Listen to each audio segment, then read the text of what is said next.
Salutations enfants de la Terre et bienvenue sur La Voix d'Erin, le podcast qui nourrit votre corps et votre esprit.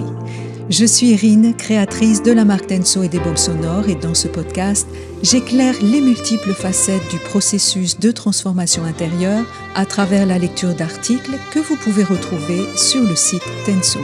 Si vous découvrez les baumes sonores et que vous écoutez ce podcast, ce n'est certes pas un hasard. L'article que je vais vous lire aujourd'hui s'intitule « L'émotivité, souffrir d'être sensible ». Vous pouvez le consulter en ligne en suivant le lien en description. Je vous souhaite une bonne écoute.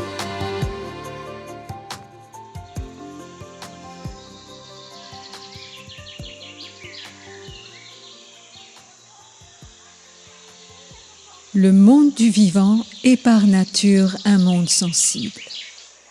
Si nous pouvions observer les mouvements d'énergie et les interactions subtiles qui existent entre tous les êtres vivants, hommes, animaux et végétaux, nous serions ébahis.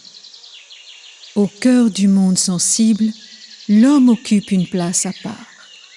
Sa constitution multidimensionnelle, ainsi que son lien originel avec les plans de lumière, en font un joyau de la création dont le mystère n'a pas encore été percé par la science moderne. Et comment serait-ce possible tant que l'homme demeure un mystère pour lui-même et que son potentiel lié à sa nature cosmique lui reste inaccessible? L'homme est un être sensible qui vit encore sous le joug de sa mémoire et de son mécanisme aliénant. S'il souffre d'être sensible, il souffre avant tout de son émotivité excessive et de l'énergie astrale qui la sous-tend. La sensibilité de l'homme est un trésor précieux. Elle lui permet de recevoir de l'information et elle est la signature unique et singulière de l'essence qui l'anime. Mais sa sensibilité peut aussi devenir une malédiction, sitôt qu'elle est contaminée par sa mémoire et l'astralité de sa conscience, au point que l'homme en arrive à regretter d'être sensible, trop sensible. Il tend alors à se perdre dans l'épais brouillard causé par les multiples impressions qu'il reçoit à travers son mental et son corps et qui sont la source de son émotivité. Tant qu'il subit la pénétration des forces de la mémoire en lui, son existence ressemble à un théâtre d'ombre dans lequel l'irréel l'emporte sur le réel, la confusion sur la clarté et l'émotion sur l'intelligence. Mais avant d'aller plus loin, il est important de faire la distinction entre deux types d'émotions et deux états vibratoires.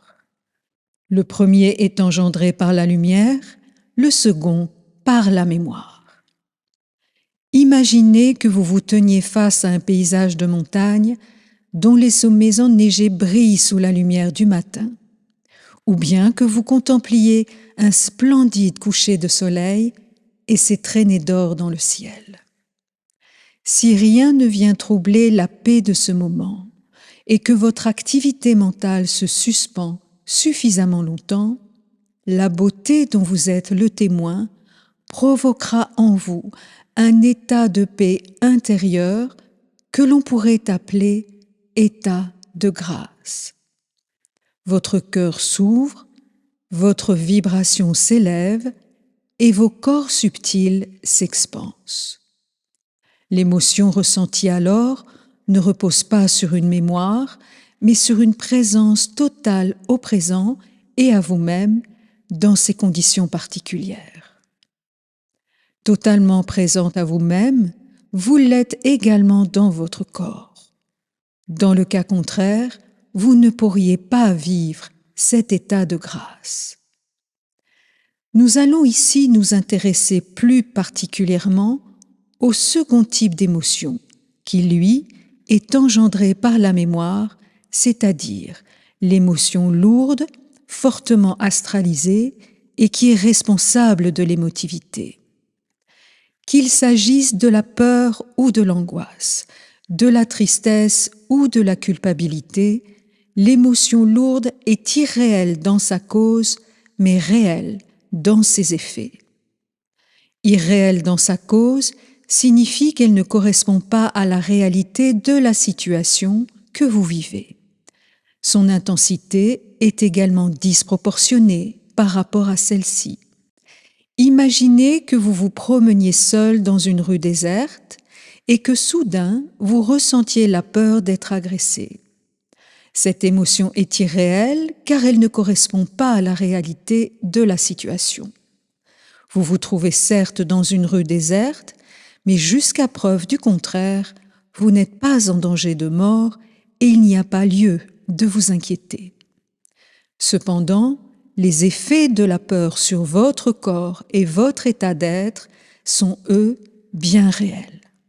La charge magnétique de l'émotion a en effet le pouvoir d'augmenter votre rythme cardiaque, d'accélérer votre pouls, de modifier votre température corporelle et de vous donner des sueurs froides. La peur est donc irréelle dans sa cause, mais bien réelle dans ses effets. Maintenant, si tout à coup, un homme surgit devant vous, un couteau à la main, la peur devient réelle au regard de la situation et le moment est bien choisi pour prendre vos jambes à votre cou. Mais allons plus loin. Si aucune peur n'existe en vous, si aucune insécurité ne vous habite, si rien ne peut troubler la paix parfaite de l'être centré que vous êtes, il n'y a aucune probabilité pour qu'un homme armé d'un couteau surgisse dans votre réalité. Votre état vibratoire, à cet instant, ne permet pas de créer cette situation. En d'autres termes, ce n'est pas l'homme armé qui crée la peur de l'agression, mais la peur qui fait apparaître l'homme armé dans votre réalité et plus précisément la mémoire et la charge magnétique qui l'accompagnent et qui tentent de reproduire un scénario du passé. L'émotivité correspond donc à la résurgence d'une mémoire dont l'empreinte émotionnelle vient se superposer à votre réalité. Non seulement elle conditionne votre état d'être, mais elle façonne votre existence au-delà de l'imaginable. La charge magnétique de cette émotion est si puissante qu'elle vous fait prendre des vessies pour des lanternes. Il en est de même pour les phobies, telles que la peur de l'eau par exemple. Cette peur est irréelle dans sa cause si vous n'avez jamais frôlé la noyade, mais elle est bien réelle dans ses effets car elle vous fera préférer la montagne à la mer ou bien vous maintiendra toujours à bonne distance d'une étendue d'eau. Ici encore, l'émotion repose sur une mémoire, au point que la seule idée de nager loin du rivage peut vous figer sur place et contrarier votre respiration. La crainte de ressentir. Inconscient de l'influence qu'exerce la mémoire de l'âme sur lui, l'être émotif est semblable à un bouchon de liège à la surface de l'océan. Ballotté par les mouvements de l'eau, il dérive au gré du vent et des courants. Tantôt s'enfonçant dans le creux des vagues, tantôt remontant jusqu'à leur crête, il replonge en buvant la tasse sans qu'il parvienne à trouver en lui un point d'ancrage fiable qui lui assure une stabilité. Pataugeant au milieu des émotions qui le submergent, il patauge aussi dans son corps, composé à 70% d'eau. C'est dire si l'être émotif patauge. Or, l'être sensible, assujetti à sa mémoire, craint de ressentir, car pour lui, sentir, c'est souffrir. Cette croyance est profondément enracinée en lui. Pour ne pas subir l'influence de sa mémoire sur son corps émotionnel, il cherchera à se protéger des impressions qu'elle crée en lui. Il tentera de brider sa sensibilité, de se couper de ses émotions et même de son corps, pour trouver finalement refuge dans son mental avec une forte tendance au contrôle. Son corps représentant le lieu où se manifestent ses émotions, il préférera le fuir. Habiter sa demeure physique, c'est en effet vivre au milieu de cet océan d'impressions et de mémoires.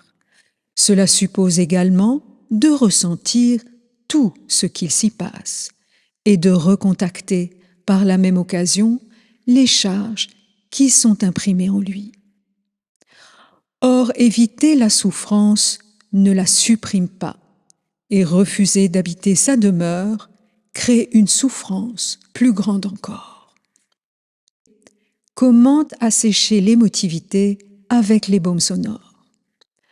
L'émotivité est l'une des caractéristiques de l'ego planétaire qui le maintient confiné entre les murs de son aliénation mentale ordinaire. Dans le processus de transformation avec les baumes sonores, le corps est progressivement libéré de sa mémoire et des charges émotionnelles associées. Si chaque organe présente une spécificité fonctionnelle, il présente également une spécificité émotionnelle. Ceci permet d'établir une cartographie assez précise dans laquelle chaque organe est relié à une émotion particulière. Les poumons sont le siège de la tristesse, le cœur des blessures affectives et de la trahison, le foie de la colère et les reins des peurs liées à la survie. Bien que schématique, cette cartographie montre toute la pertinence des baumes sonores dans le processus de transformation intérieure. À ce sujet, je vous recommande plus spécifiquement le baume combiné numéro 5 en lien avec la sphère émotionnelle, ainsi que la cure de 6 semaines, purification et stabilité émotionnelle. Ce baume combiné et ce programme d'écoute permettent d'harmoniser tous les organes qui sont impliqués dans la cristallisation des émotions, des poumons jusqu'aux reins. Ainsi, au fil des écoutes, le corps émotionnel est épuré, l'ego est ajusté et la conscience est débarrassée de ses influences astrales. Cependant, en faisant remonter toutes ces charges à travers le corps, le processus de libération peut créer une tension intérieure et une résistance forte, avec la peur inconsciente de revivre l'expérience qui a été mémorisée et qui est à l'origine de la charge.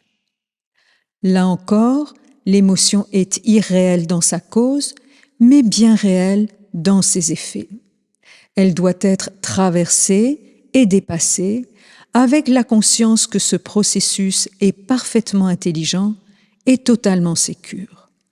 Si la libération peut amener l'être à une grande vulnérabilité, elle reste une part importante du processus qui assèche son émotivité au profit d'une sensibilité de plus en plus vibratoire et dont il ne peut plus souffrir.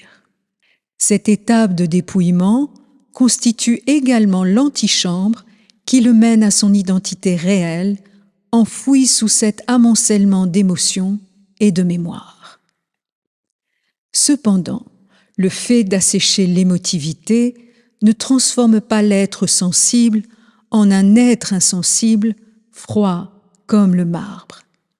Il demeure sensible, mais sa sensibilité ne s'exprime plus au travers de son corps émotionnel, mais depuis une conscience désastralisée, devenue vibratoire. L'être centrique, par exemple, ne souffre plus de l'émotivité caractéristique de l'ego planétaire, dominé par la mémoire de l'âme. Par conséquent, il sent et perçoit les choses avec une acuité redoutable, mais sans souffrir de ce qu'il sent. Sa sensibilité s'exprime depuis sa conscience vibratoire, ce qui le rend parfaitement lucide en toutes circonstances.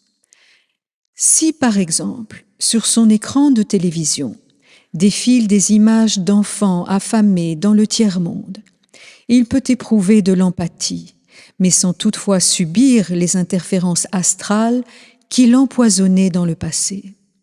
Bénéficiant de l'énergie de son esprit et d'un corps émotionnel allégé, il ne s'afflige plus de l'injustice des hommes, de même qu'il ne vit plus la colère, la culpabilité ou le sentiment d'impuissance qu'elle peut susciter chez l'être inconscient, mais aussi, dans une moindre mesure, chez l'être conscient.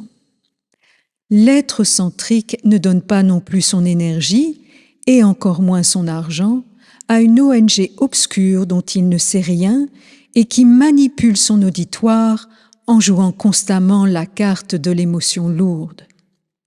L'être centrique est un être sensible, mais il n'est plus capable de réagir émotivement aux drames qui surviennent chaque jour dans le monde et qui relèvent de l'inconscience des hommes. L'être centrique reste en son centre, parfaitement stable sur ses fondations intérieures, et sa sensibilité est vibratoire. Accro à l'émotion, addict à l'intensité. Signe des forces astrales présentes dans ce monde, l'émotion est devenue un leitmotiv et une promesse commerciale. La société du divertissement en a fait son fonds de commerce, tirant ainsi profit de l'émotivité chronique de l'être humain. L'émotivité et sa charge astrale sont ainsi constamment entretenues à travers de multiples artifices et à grand renfort de bruit, au prétexte de divertir.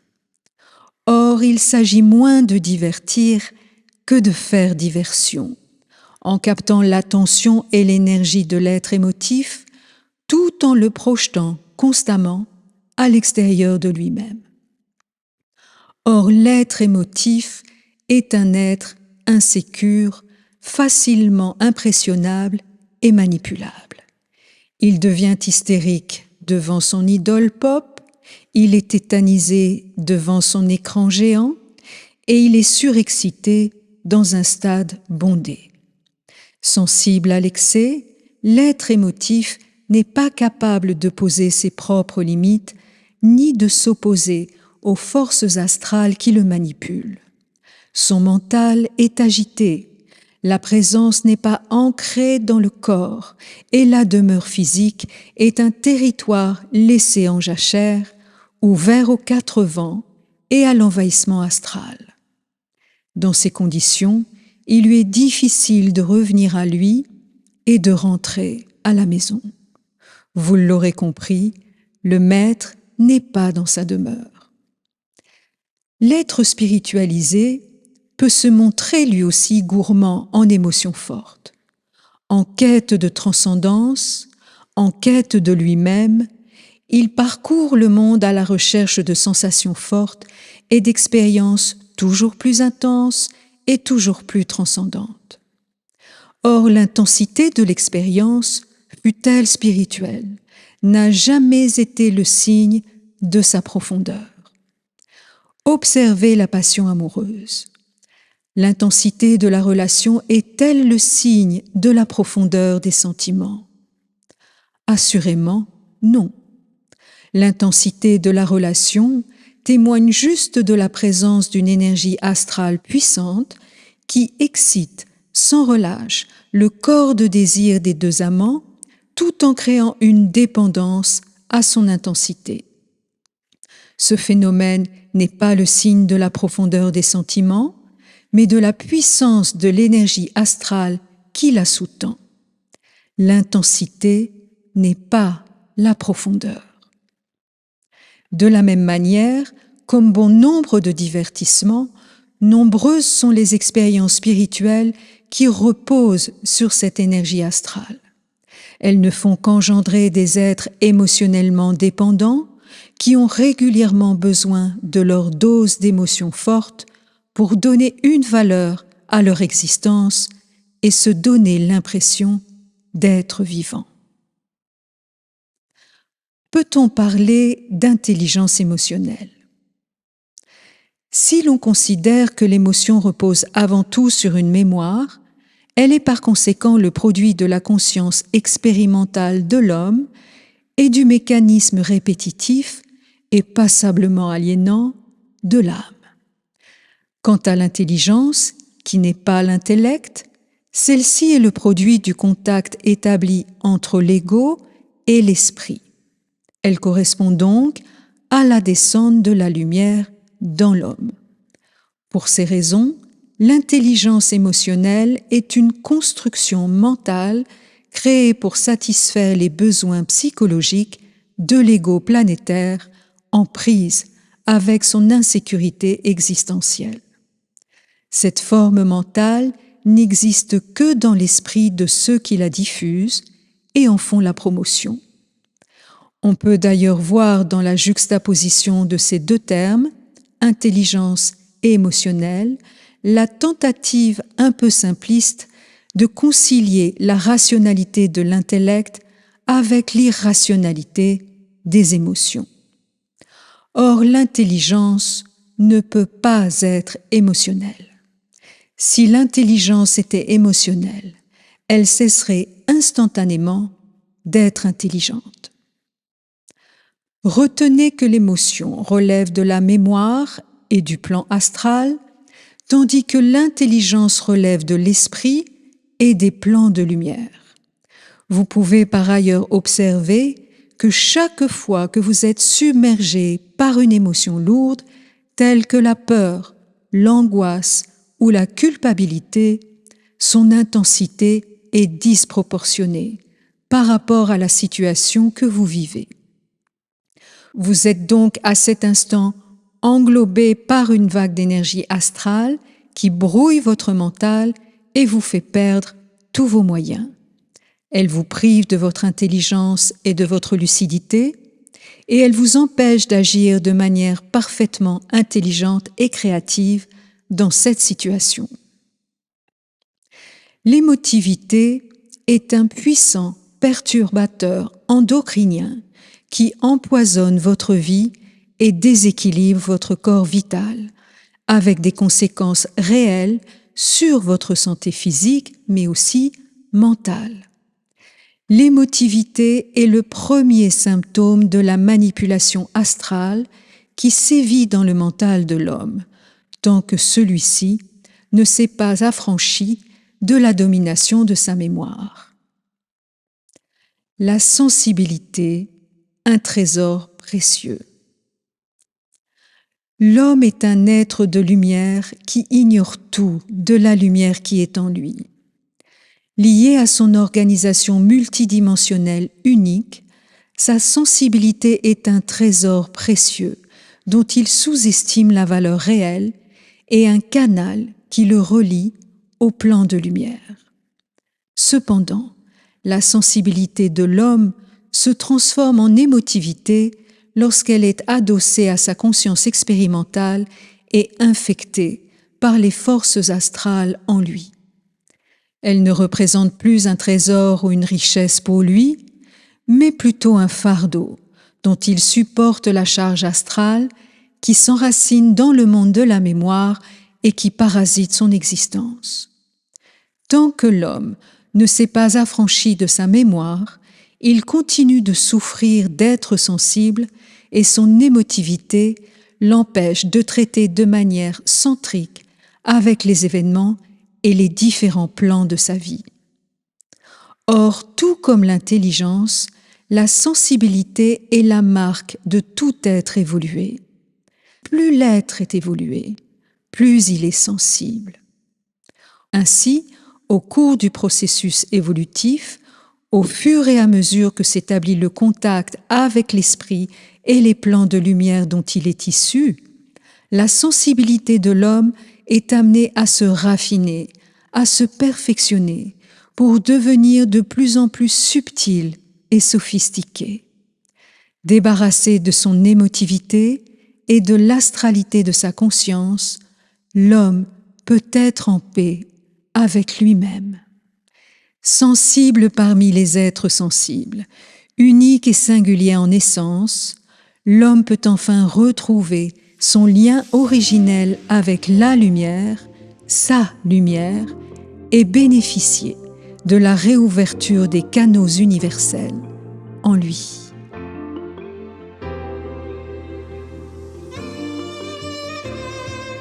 Voilà, cette lecture est terminée et j'espère que vous l'avez appréciée. N'hésitez pas à commenter et à partager ce podcast. Les pouces en l'air et les 5 étoiles sont les bienvenus pour soutenir sa diffusion. Si vous souhaitez vous lancer dans l'aventure avec les baumes sonores, rendez-vous sur le site Tenso pour demander votre conseil personnalisé gratuit. Je me ferai une joie de vous guider. À très bientôt pour une prochaine lecture sur La Voix d'Erin. Et d'ici là, portez-vous bien et soyez vibrants.